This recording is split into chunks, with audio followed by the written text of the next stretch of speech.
નમસ્કાર।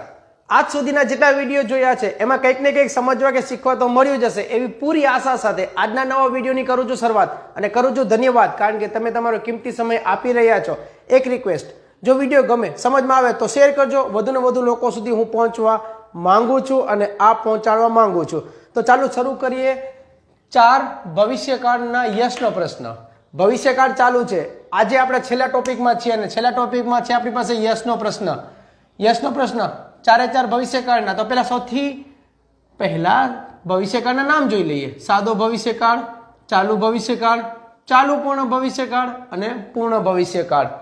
હવે આજે તમને કંઈક નવું આપું છું।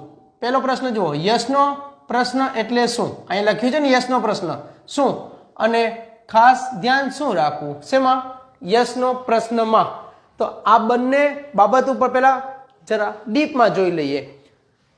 યશનો પ્રશ્ન એટલે શું? તો પ્રશ્ન એટલે પ્રશ્ન જેનો જવાબ મળે। પ્રશ્ન એટલે જેનો જવાબ મળે। યશનો એટલે હા ના, જે પ્રશ્ન પૂછો હા અને ના માં જવાબ તમે આપી શકો એવા પ્રશ્નને યશનો પ્રશ્ન કહેવાય। ક્લિયર? ઓકે।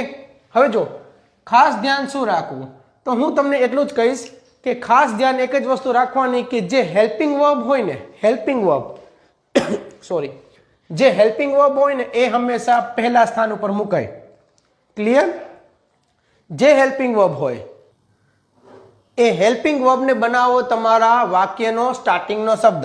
પણ પહેલા જોઈ લઈએ હેલ્પિંગ વર્બ શું છે। સ એટલે વિલ, સ એટલે વિલ। ચાલો, તે આજે આવશે હા યા ના?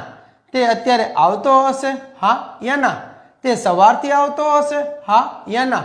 તે હમણાં આવ્યો હશે હા કે ના? ઓકે, અત્યારે ક્રિયામાં આવશે, પછી બોલશે, ખાશે, ખરીદશે, શીખશે અને લેશે। 5 ક્રિયાઓ તમારા માટે રાખી જ છે। તો ચાલો કરીએ પ્રેક્ટિસ એક ક્રિયા લઈને। જો પેલું વાક્ય, તે આજે આવશે, આ સ છે, મેં તમને કીધું ને ખાસ ધ્યાન શું રાખવાનું, આ વિલ ને આના ઉપરથી સ ઉપરથી વિલ ને લઈ લો પહેલા સ્થાન ઉપર, વિલ, સ ઉપરથી વિલ, સ ઉપરથી વિલ। હવે તે એટલે હી, આ છેડેથી આ છેડો લઈ લીધો। ઓકે, વિલ હી, આવવું એટલે કમ, આજે એટલે ટુડે, આ ન લખો તો શું બનશે? તે આવશે, વિલ હી કમ।